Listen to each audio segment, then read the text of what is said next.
If you had told me in the beginning of the 2025 season that Ben Rice would be a finalist for a Silver Slugger award, I would have told you that you were absolutely out of your mind.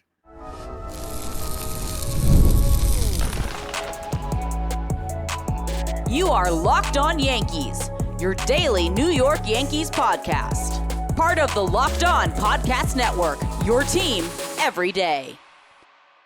Welcome to Locked On Yankees, which is part of the Locked On Podcast Network, your team every day. Thank you for making us your first listen every day. I'm Stacey Gotsulias.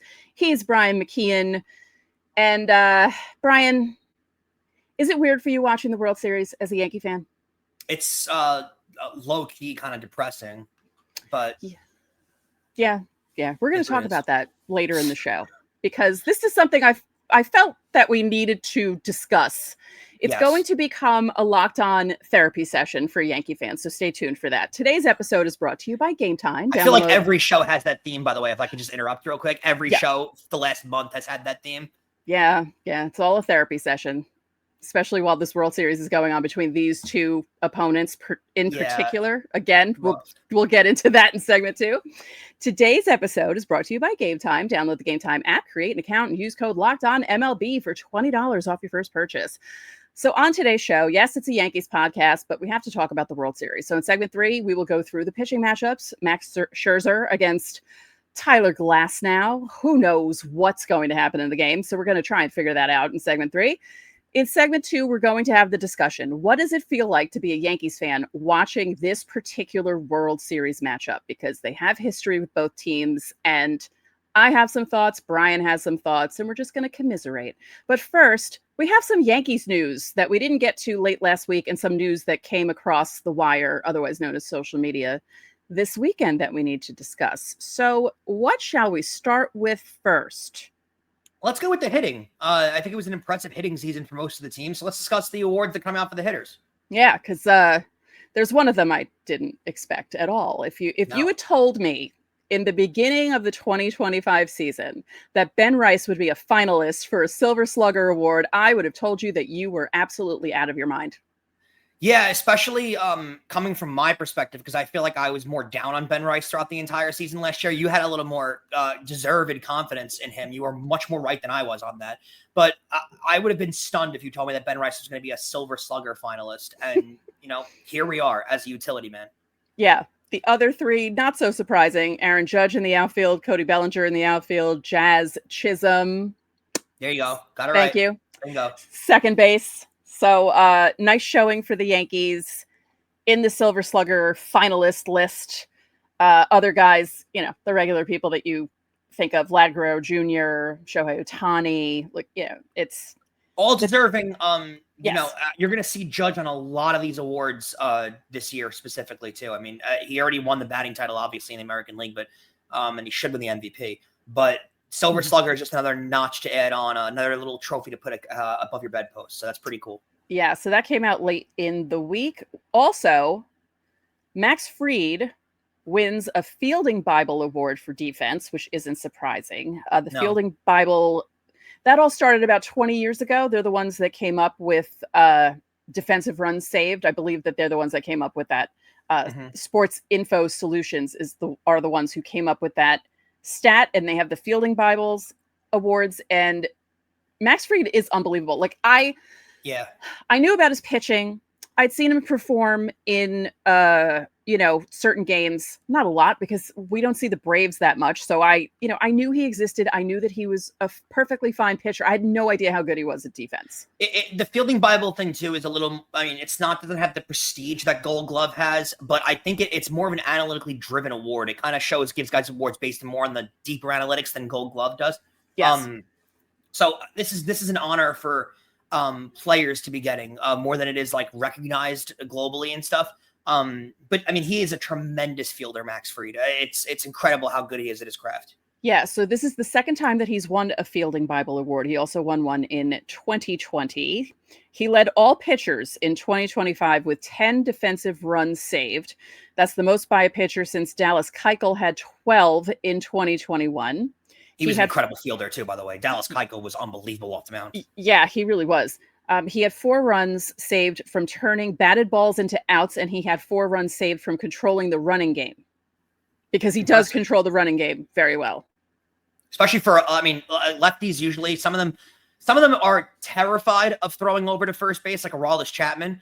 And some of them use it to their advantage. The Andy Pettitts of the world, Max Fried, like they use that pickoff move to their advantage. It's not as quick as a righty, but it's incredibly deceptive. It's unbelievable how some lefties do it. Yeah, he also had 7 combined pickoffs and pitcher caught stealing, which is he obviously caught guys stealing, combined with other people helping him out on that. Second most in Major League Baseball, and he led all pitchers with 39 assists. Probably a leader. They didn't announce the Gold Gloves yet, so probably a leader for Gold Glove too. I would think so. Yeah. This came out on Sunday, probably late-ish afternoon, but Jeff Passan tweeted that pitching coach Desi Drussel, I don't know how to say his name. I've never heard his name out loud. Drussel. Okay, that's what I thought. He's returning to the New York Yankees after spending 1 season with the New York Mets. Yeah, and he wanted to be closer to Matt Blake. He's going to be Matt Blake's assistant, a pitching coach. And I think it speaks to Matt Blake and the program that he's running. And you've seen this the last couple of years, really since the Yankees brought Matt Blake in. A lot of improvement on they improved bullpen arms, starting pitching arms. Guys have had career years here. I think it just speaks to the testament. Like, he's turned guys around, and it's a guy that you want to learn from. So when you start seeing guys that are motivated to join the Yankees staff and be a part of their staff so they can learn under the Yankees pitching coach, it's got to give you a lot of confidence as a Yankee fan in the operation they're running when it comes to their pitching department. Yeah, so he'll rejoin the Yankees as the assistant to Blake. And it was just so funny, though, because the way it was worded, it was like pitching coach, and people were probably like, wait, what? And then if you read the rest of the tweet, you realize, oh, right, he's going to be, they're not getting rid of Matt. Matt Blake is not going anywhere. I will say, like, the report online was a little, like, fishy when you read it, and you were like, wait, because it says, like, pitching coach immediately, and you're like, wait a second. You have to do, like, a triple take to make sure it's not Matt Blake that's leaving. Right. Yeah, no, the Yankees would offer him $1 billion to keep him with what he's been doing for the pitching. Yeah, I wouldn't see him going anywhere. And Dan Hayes of The Athletic reported over the weekend that current Yankees hitting coach and former Twins hitting coach James Rowson is in the Final Four for the currently vacant Twins managerial job. And he and Derek Shelton, they were both assistant coaches with the Twins. They are at the top 2 of that Final Four, along with Scott Servais and Ryan Flaherty. So and you're starting to see names come off the board here. Craig Alvarez, formerly of the Giants, he was the bullpen coach of the Giants last year, is just like maybe 10 minutes ago broke that he is going to be the Orioles manager. Oh, they did. They did get someone. Okay. Yeah. So they're bringing him in. They needed a full change of house too there, if you will, in Baltimore. Let's hope they spend some money for their sake this offseason. But it's interesting how you're starting to see dominoes fall. I do like how clearly after the A-Rod incident in the World Series, teams have been told by Major League Baseball to please announce your signings during off days of the World Series. Yeah. Don't do it in the middle of the World Series. At least give us during an off day. Yeah. I think once the World Series ends, you'll start seeing a lot of these dominoes fall, though. Right. Someone on Blue Sky was taking it upon themselves to post a picture of Mike Elias picking his nose, and he said that he was going to do that every day until they hired a manager, so they don't have to do that anymore. Yes. Monday will be the first day that I don't see that in my timeline, so that'll be nice. Also, it's interesting. They're in such a weird spot as a franchise, though. If I asked you this question 365 days ago, I guess we didn't do a show because that would have been Saturday and whatever. You get my point. If I would have asked you a year ago on whatever show we're doing, how the Orioles will be going into next season, you would probably list them as 1A and 1B as them and the Yankees to compete for the division title next year. Mm-hmm. And yet now after the 2025 season, we look at the Baltimore Orioles and both of us are just like, what? Just you're shell shocked They were one of the worst teams in baseball. They made no free agent signings last offseason. It doesn't make a lot of sense where they go from here. So we're going to dive into that for sure, and we'll discuss every team in the American League East, but it is fascinating where they go as a franchise. I wouldn't say they were one of the worst. They started off horribly, but after a certain point, they did perform well. It's just they got themselves into such a big hole. They were the most, I would say they were the most surprising, because I don't think anyone was thinking that the Orioles were going to be as bad as they were. I should have phrased it as the most like surprising outcome, and disappointing. Also, I guess would say. Also, like even the fact that they played well to finish, they played 500 baseball from the All-Star break on. Like they weren't world beaters at the end. They just kind of played 500 ball. It is the start they got off to is unexplainable. It really is crazy with talent on that roster. How they started off so poorly is just wild. Right. Well, they also had. They lost some pitching. They also had some injuries to the pitching staff, but they didn't do anything. Right. Like they didn't do anything to prevent that from being a major problem. And this was the first offseason with new ownership. Orioles fans were thinking to themselves, we hit the jackpot. We have this young core who are really good players, and they're only going to get better. We have new ownership. We got rid of the old one, so maybe they'll start to spend money. No change. It's And it didn't happen. So maybe it might happen this offseason, but who knows? But that was very surprising. I would say I was most surprised by how bad the Orioles were in relation to what everyone thought they were going to be in 2025. 100%. I think most people around baseball probably thought the same thing. Other executives were probably looking like, wow, this is not at all what we expected. Because I think if we go back to the beginning of the season when everyone was making their predictions as to how the AL East was going to finish, I don't think anyone saw that. No. Yeah. I think most people saw 1 and 2 Yankees Orioles. All right. Well, don't forget, subscribe to the channel, hit the like button on our videos, hit the notification so you know when our videos go up. You can also join the Locked On Yankees Insiders Club for the listeners of the show. The link is in our description. If you are watching us on YouTube, there you go. QR code, use it, and use it well. You'll get texts from us. You can text us questions, comments, reactions to trades and signings. You get top priority on Fan Mail Friday, which we do every week. We send out the lineups during the season, any roster moves that are made in breaking news, so you don't have to check social media. And we have a private Discord where people were talking about the World Series, and it's fun in there too. There's a 14-day free trial. Coming up next, what is it like as a Yankee fan watching this World Series? I'll tell you right now, it's very up and down for me, but we'll discuss it more next. The NBA is back, and there's no better place to get in on the action than FanDuel, the official sports betting partner of the NBA. Even if you miss the start of the game or want to ride the hot hand, FanDuel has live bets on everything from who will score next to fourth quarter comebacks. Plus, you can even combine your live bets into same-game parlays for a single shot at a bigger payout. Now, I love riding my Knicks when they're down late in games, big fourth quarter comebacks, Jalen Brunson's live odds. Nothing is better than being able to do that and get involved in the game. You really feel like you're a part of it at that point, and it keeps every game exciting, especially when your team is making that late push. Now, right now, FanDuel is giving new customers $300 in bonus bets when your first $5 bet wins. So head over to FanDuel.com and sign up to play your game with FanDuel. It's the official sports betting partner of the NBA. Welcome back. I mentioned Fan Mail Friday. Let's talk about it. If you go to our YouTube page, you click on the post tab, you will see my post telling you to leave us questions, because if you're not an insider, this is the way you do it on YouTube. The deadline is Thursday at 5 p.m. Eastern Daylight Time. Crazy watching this World Series between an AL East rival and the team that they lost to last year, the Yankees. It is a weird feeling. Yeah, there is no emotional investment whatsoever, at least from my perspective. Don't really truly care who wins. It's kind of just like you're battling your emotions, because at one end I don't want to see the Blue Jays win, and it would really bother me if like Vlad has a ring and Judge doesn't. Mm-hmm. But on the other end, it's like, do I want the Dodgers to be the first team since the Yankees to repeat and become this like real first dynasty since the 90s Yankees? It is a weird feeling to have, and it's very conflicting. I do think that I've landed on the Dodgers end of things. Like I'd rather if you force me to make a pick, I'm probably gonna take LA. But I'm also like, I would love it if no one could win. Right.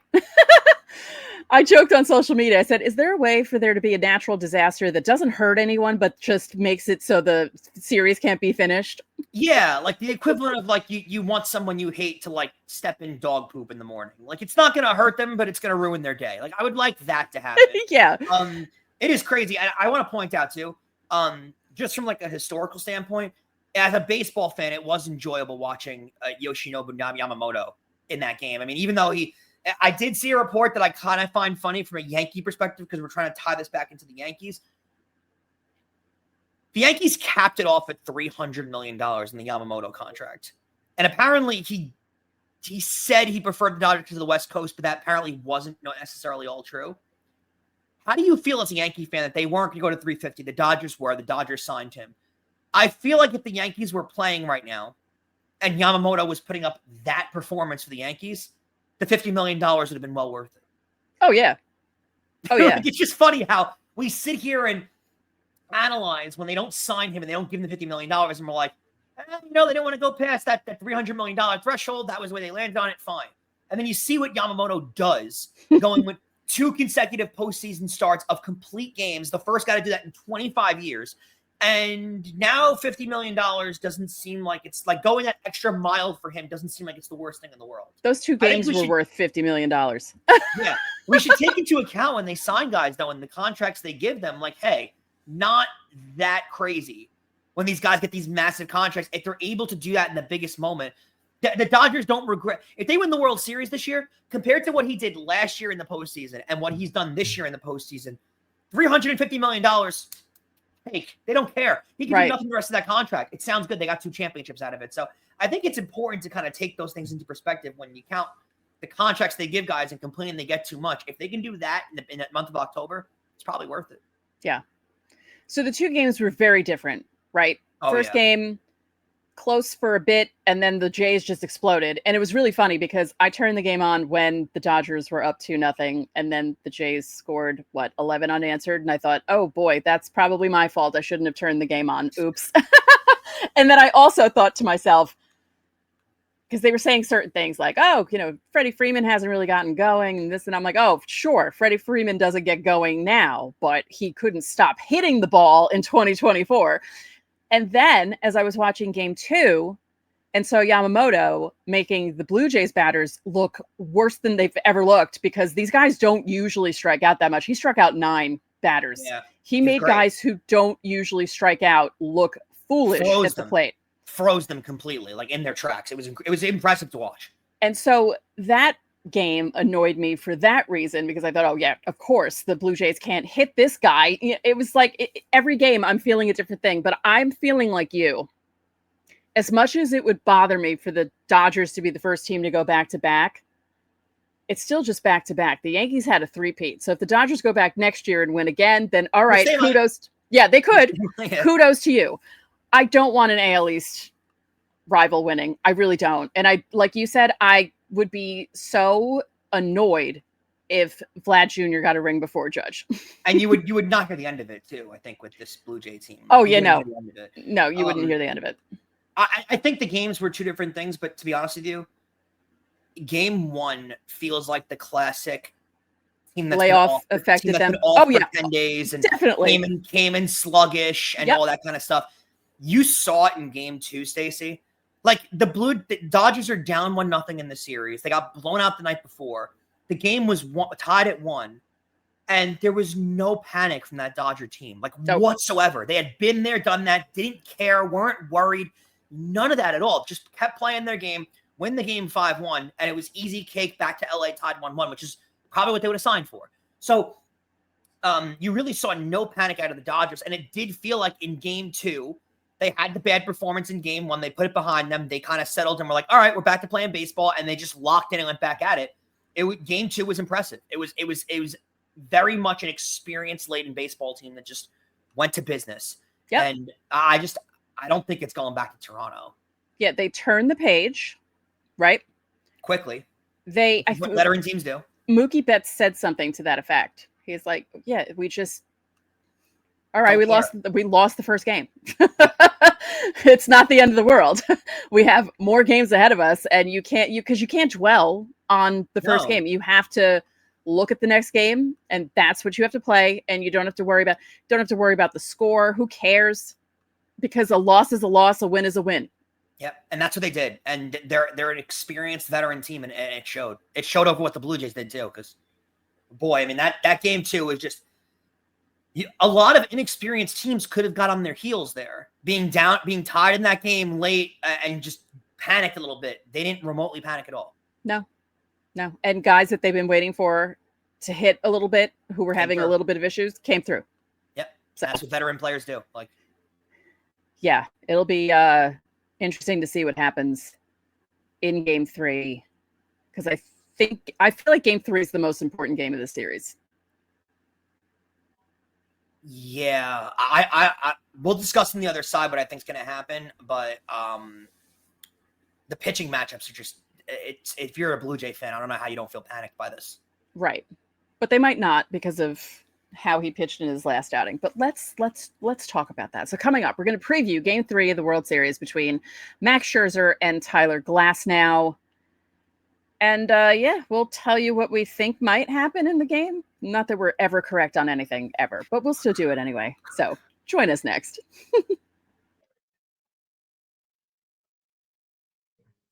The NFL season is back, and there's nothing better than being in the stadium surrounded by fans cheering on your team. But let's be honest, getting tickets can be such a hassle.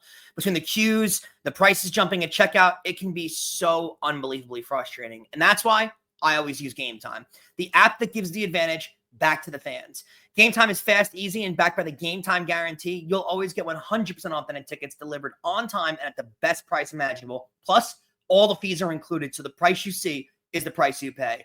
Now, I pulled up Gametime in just a few taps as I'm walking up to the stadium. I find amazing deals for concerts and sports games for great prices. Plus, with their zone deals feature, I can pick the section I want. Gametime picks my seats, and I always save big. Honestly, it's faster, it's cheaper, and it's less stressful than any other way that I've ever bought tickets. Download the Gametime app today, create an account, and use code LOCKEDONMLB for $20 off your first purchase. Terms apply. Again, that's promo code LOCKEDONMLB for $20 off. Swipe, tap, ticket, go. Download Gametime today. Stacey, I want to be fully transparent with all of our listeners to our show. And instead of giving you my prediction and making you wait till the end of the segment, I'm going to give it to you right now. I don't think there's a remote chance we head back to LA, to Toronto. I don't think it goes back. I think we stay in LA. I think the Dodgers celebrate on their home field. I think they are so much better than Toronto with their depth. And I'm imploring you to give me a reason why Toronto's going to win this series. I don't see it.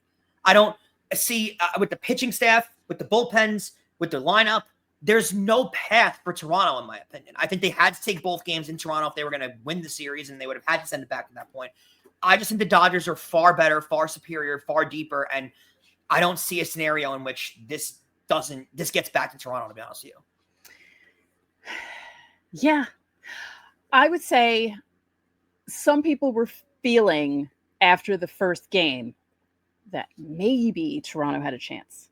But as you said, and as we said in the last segment, that really felt like one of those games where one team was obviously a victim of the layoff. Sleepwalking. And it's not an excuse. Like that's no. Kind of an indictment on Dave Roberts, honestly. Like you have to have your team ready at that point. Right. But it felt like a veteran team. And I just think from watching game 2 and the lack of panic and worry the Dodgers had, it just seems like how could any reasonable person sit here and think, oh, well, the Toronto's going to easily like, in my opinion, Toronto has to take 2 out of 3 in LA in order to have a chance of winning this series. Well, yeah. And I don't see how they're doing that. Look at these pitching matchups. I mean, you have Glasnow going in game 3. You have Ohtani going in game 4. It hasn't been announced, but you likely have Snell going in game 5 again. Where's the victory? Like, none of those guys, is there a path where you're like, oh, they got him? Usually, a team towards the back end of their rotation, there's a little bit of a let up of a starting pitcher where you're like, well, that's the game that we can get. The game you can get is game 3 and 4 that the Blue Jays are sending out there, because Max Scherzer, is he going to give you what he gave you in his last performance? I'd say it leans towards no. You'd have to think he's not going to repeat. And, you know, who are they going to send out? Bieber for game 4, probably?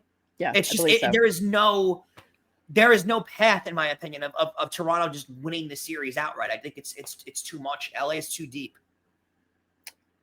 Yeah, I would agree with that. I think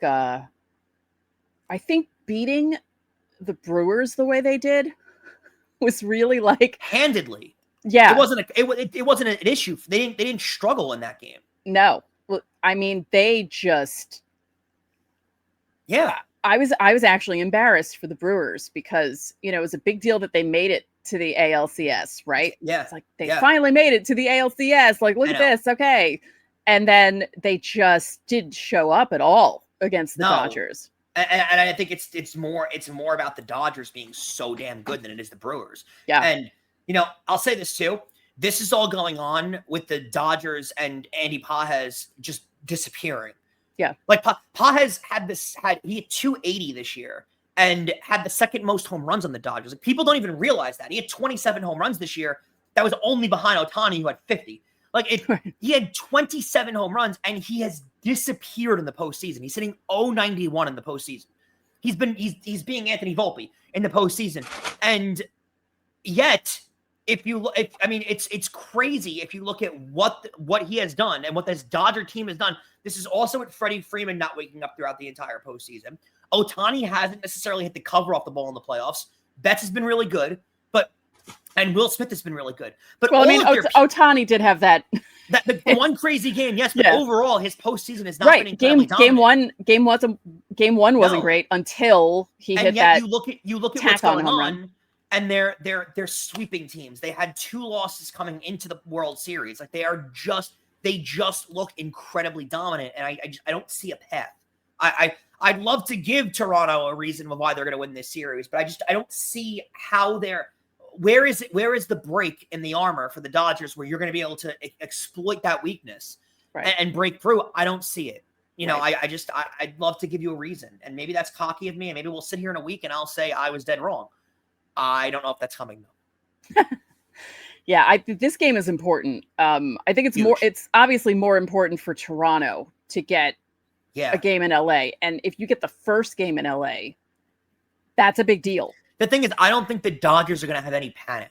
No. At any point. If the Dodgers lose game 3, are they going to come out in game 4 panicking? No, not at all. And that's the thing. Like, you're not going to I think it's not about them panicking. It's more about the Blue Jays being like, all right, maybe we can do this. Okay. Giving yourself some confidence. Yeah. Yeah. I don't hate that. It's just, I think it's just too overwhelming, in my opinion, with what LA's throwing at you every game. Like, even if you get that confidence building for the Blue Jays, it's not like you take game 3 and you go, all right, we got game 3. Now we go into their weakness with game 4. No, game 4, you see Ohtani on the mound. And here's why Ohtani and Glasnow are bad matchups for the Blue Jays. The Blue Jays don't chase. And they let you get yourself into trouble, and then they take advantage of pitches that you need to throw in the zone. Ohtani and Glasnow attack the strike zone. So you're forcing the Blue Jays to swing at pitches they can't wait you out. They can't play their game. The Blue Jays love to take pitches, to walks, to make you throw a lot of pitches. The problem is with these two guys, when they attack the zone, you can't take pitches all game because they're not going to walk you.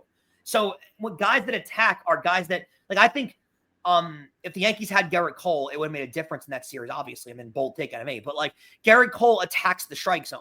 And that's a problem for I think tomorrow. If the Yankees had Garrett Cole, I know. They wouldn't have lost the division. Yeah. Bold take out of me. But guys that are going to not get them, like Carlos Rodon is a bad matchup himself for the Blue Jays. The Blue Jays love seeing Rodon. Because he's constantly trying to make them chase. They don't chase. Yeah, and when he doesn't locate the zone and they start walking, he gets in his own head and they start throwing more balls and he starts nitpicking and then it gets out of control. Or then he throws things down the middle, they hit it. Yeah, and Blake Snell is the same way. When Blake Snell likes to nibble, and when he doesn't get the call that he wants, he has to either get more in the strike zone, which they clobber, or nitpick more, and they're not going to chase. Right. So, and it frustrates him more. But a guy like Garrett Cole, who is a bulldog, who is just going to, hit it. Here's 101, hit it. And guys don't hit it. The same mindset Ohtani has, the same mindset Glasnow has. It's too overwhelming for Toronto. I don't think it gets back to Toronto. I think it's over in 5. I think it's just really interesting and amazing when you think about the Dodgers rotation and how their 1 through 4 would be aces on any other staff, nearly any other staff in baseball. I don't even think it's debatable. I mean, maybe the Yankees, but all these guys are up there with Cole. Mm-hmm. Like it's crazy how stacked they're starting. Not to mention too, they would throw out Sheehan for a 5th starter, and he had one of the best ERAs in the league this year. Right. It's insane how good they are.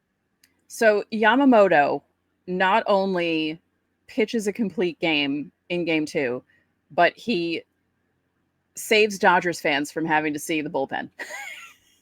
Yeah, and I mean, saving that bullpen too is just, again, it's just utter dominance. Yeah. Utter dominance. It's crazy. He retired, the last 20 batters? I mean, has anyone else done that to the Blue Jays this season? No one does that to the Blue Jays. They didn't have a prayer. Yeah. That's why watching the game, I was just sitting there going, unbelievable. But like I said, I think I'm leaning Dodgers now. Because at first I really didn't want that. But again, I don't want the team that beat the Yankees, even though it's better if the team that beats the Yankees win the World Series. But since they're an AL East rival, I just don't want that to happen. And I don't want to hear Toronto's mouth. Yeah, I really don't either. Yeah. Do you blame us? No. Leave your comments below. Leave your predictions for the rest of the series. What do you think of the Max Scherzer Tyler Glasnow matchup? Who do you think is going to come out on top in that matchup? Because is it expecting too much for Max Scherzer to turn back the clock for a second outing in a row? Probably. We'll see. But we'll discuss. Yes. So thank you for making Locked On Yankees your first listen every day. For your second listen, find the all-new Locked On MLB Game Night. Every game, every night until a World Series champion is crowned. Get local analysis on a national scale. You can find MLB Game Night on Locked On MLB on YouTube or wherever you listen to your podcasts.